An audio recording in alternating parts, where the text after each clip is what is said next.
Of course, Speaker Amongo njogera ebigambo bino nti neewuunyiza nnyo olw'ekigambo kyayogedde ng'alowooza tekigenda kuwulikika. Namuwulidde bulungi nnyo naye si yonna yamuwulidde ng'agamba nti alina gw'anyuza yabadde mwami Tayebwa deputy we nti make sure that those Baganda do not get numbers, do not have numbers. Ekyo kyabadde yagoyinze tribal olwo kwabadde kusosola mu mawanga. Mu developed countries yali badde Anita Mong we twogera bino naye yennyini yeewandiikidde ebbaluwa emugoba. Era ffe tulinze nnyo ensi yonna etaddeko amaaso okulaba ababaka ba parliament kiki kye mugenda okukola. The member of parliament, the whole world is watching. We are waiting to see what is going to be done by the member of parliament for Anita Mong. Ekyo kye yakoze. Era singa tebeegugunga na kumuyimpiikinga tujja batwala bonna bonna nti batuliddemu olukwe. Nkimanyi nti tetulina numbers opposition kulirwa leader of opposition Yoweri Ssennyonyi. Mwakoze kye mukoze era mmwe tetubabanja. Naye ababaka ba parliament ab'ebibiina ebirala nga NRM bo mulimu n'Abaganda bangi. Nammwe tekirina kyekibayamba nga bakusoso ne bw'obeera mu Kiga, ne bw'obeera mu Nyankole, ne bw'obeera mu Gisu, ne bw'obeera mu Soga nga bakusosodde. Ekyokusosola kibi nnyo era nkivumirira ne sekuvumirira yenna. Tulinze parliament. Mwami Mwanga Kivumbi nakuwulira ogamba ogenda kuyita Buganda caucus abaka parliament mutubuulire ki ekiddako. N'aba NRM muyina caucus yammwe namwe mutubuulire ki ekiddako. Ekituufu kiri nti Speaker wa parliament olw'oku airinga out that obscene statement oba statement ey'obuwemu, she doesn't deserve to be a speaker of that parliament of Uganda. Nze kyensuubira yali badde awandiise ebbaluwa emugoba nga yeyegoba. Senyuka TV esemanga 13 kuuma showgrounds ekuleetedde emyaka 25 egy'amooti. Kamoto Mbalanguzi gwe bayitanga bugiwugi agenda kukyamula emyaka 25 gy'amaze mu kisaawe w'omutunuulire ye yennyini komedi anti Nantamigo komedi eyamutandikawo wano mu ggwanga. Emirengo saa 12 nga giggulwawo okuyingira emitwalo 5 VIP emitwalo 10 emmeeza y'abantu 8 miliyoni 3 ate platinum table ya miliyoni 5. Gula tiketi yo ku next ticket app oba ku website oba ku 0779 880 339 biteedwa mu sente Uganda Manufacturers Association, Simba Automotives, Senyuka TV, bitegekeddwa Cyclone Event. Ground TV, 100% entertainment. Mtategese kivu kyange wano ku front page nti abantu abadde tebamanyi front page bwe yenkana nga bamanyi front page wali awasooka naye eno front page enene y'okugenkana ng'ekisaawe.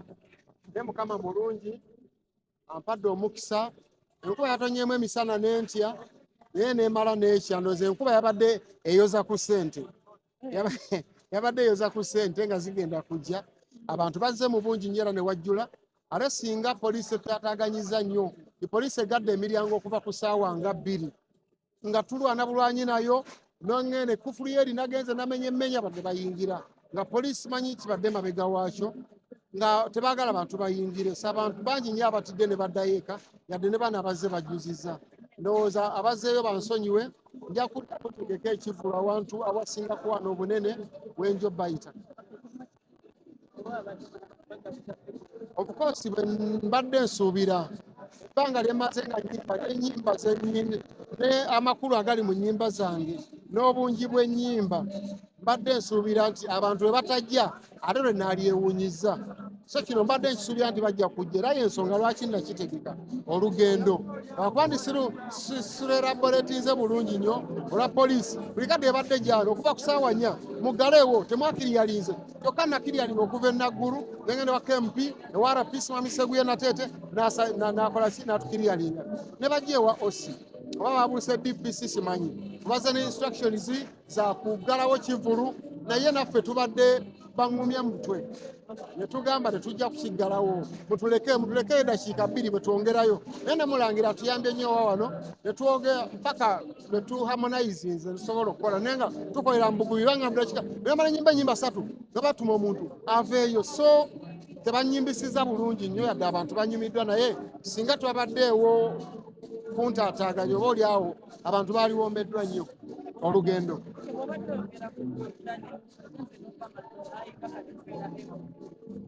Asinaba kukyogerako wenjogedde maijane soogeddeeko ku any political position wendi incumbent oba wa wengenda ekyo sikyogeddeeko naye you never know, politics is dynamic tomanya essaawa yonna bakama bange kuba kati nze ninga nkolera wansi wa National Unity Platform Institution kati sikyesalirawo bakama bange be bansalirawo nga boolaba other institutions oba poliisi DPC bamugamba nti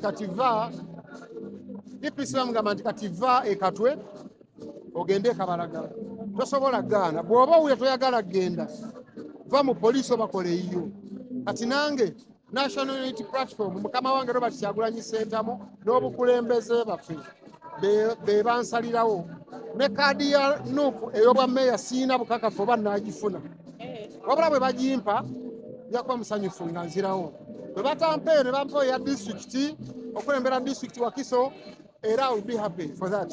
Bwe baŋŋamba ndigenda mu parliament I'm ready to represent any constituency in parliament yonna gye babeera bansindise so ekyo nyinza okugambako naye as we talk now simanyi wa bagenda kunsindika naye nkyali meeya wa Kyengera tawunika wangi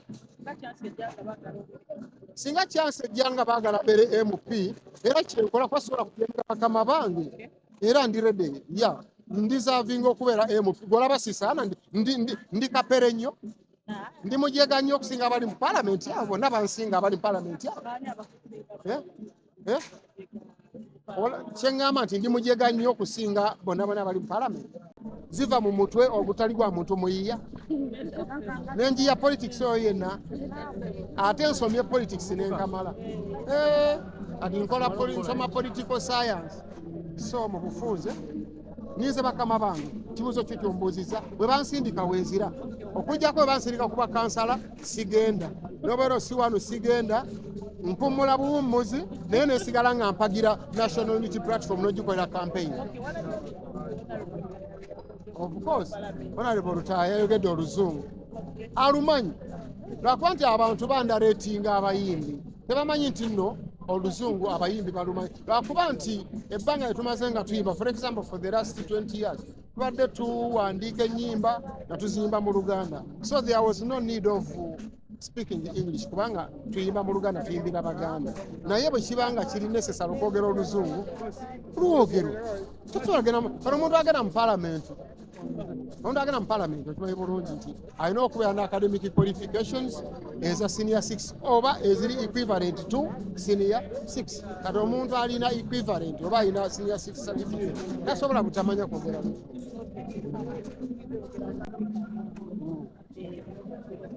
of course Speaker Amongo njogera ebigambo bino nti neewuunyiza nnyo olw'ekigambo kyayogedde ng'alowooza tekigenda kuwulikika namuwulidde bulungi nnyo naye si yonna yamuwulidde ng'agamba nti alina gwanyuza yabadde mwami Tayebwa deputy we nti make sure that those Baganda do not get numbers, do not have numbers.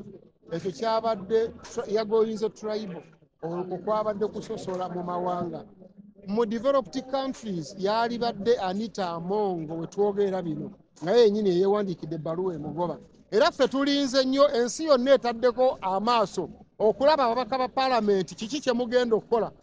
The member of parliament, the whole world is watching. We are waiting to see what is going to be done by the member of parliament Anita Mong. Ekyo kye yakoze era singa tebeegugunga na kumuyimpiikinga tujja batwala bonna bonna nti batuliddemu olukwe. Nkimanyi nti tetulina numbers opposition kulirwa leader of opposition Joel Ssenyonyi mwakoze kye mukoze era mmwe tetubabanja naye ababaka ba paalamenti ab'ebibiina ebirala nga NRM kuba mulimu n'Abaganda bangi, nammwe tekirina kyekibayamba nga bakusosola ne bw'obeera mu Kiga, ne bw'obeera mu Nyankole, ne bw'obeera mu Gisu, ne bw'obeera mu Soga nga bakusosodde. Ekyokusosola kibi nnyo era nkivumirira ne sekuvumirira yenna. Tulinze paalamenti. Mwami Mwanga Kivumbi nakuwulira ogamba ogenda kuyita Buganda Caucus abaka paalamenti mutubuulire ki ekiddako. N'aba NRM muyina kokasi yammwe nammwe mutubuulire ki ekiddako. Ekituufu kiri nti Speaker wa paalamenti olw'oku airinga out that obscene statement oba statement ey'obuwemu, she doesn't deserve to be a speaker of that parliament of Uganda. Nze kyensuubira yalibadde awandiise ebbaluwa emugoba nga yeyegoba. Oyinza n'okwesanga ng'ezifuniddwamu tezenkana zaateekeddwamu olw'emisoso gye tuyitamu nti poliisi eyo gyeba eziba neyeekalakaasa kati batutese gye tuyita emisoso gyonna okukola drive, okulanga radio, TV, ebipande biki bitwala ssente nnyingi nnyo. So mu bufunze nja kusooka kubala mu ndabe zenfunye bwe naamala okuzifuna bwe naalaba nga nkoze amagoba genja okuyiya kyenja okugakolamu naye bwe naaba nzizizaawo buzza capital era zijja kuddayo buzi gye zaabadde ate zirina ezegekeki.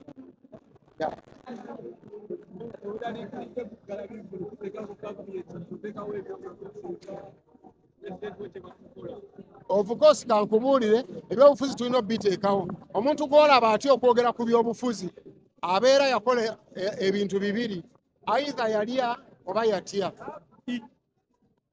Onfunye bulungi? Either yanywa oba yalya oba n'otya. Naye kati ffe abatalidde tetutya.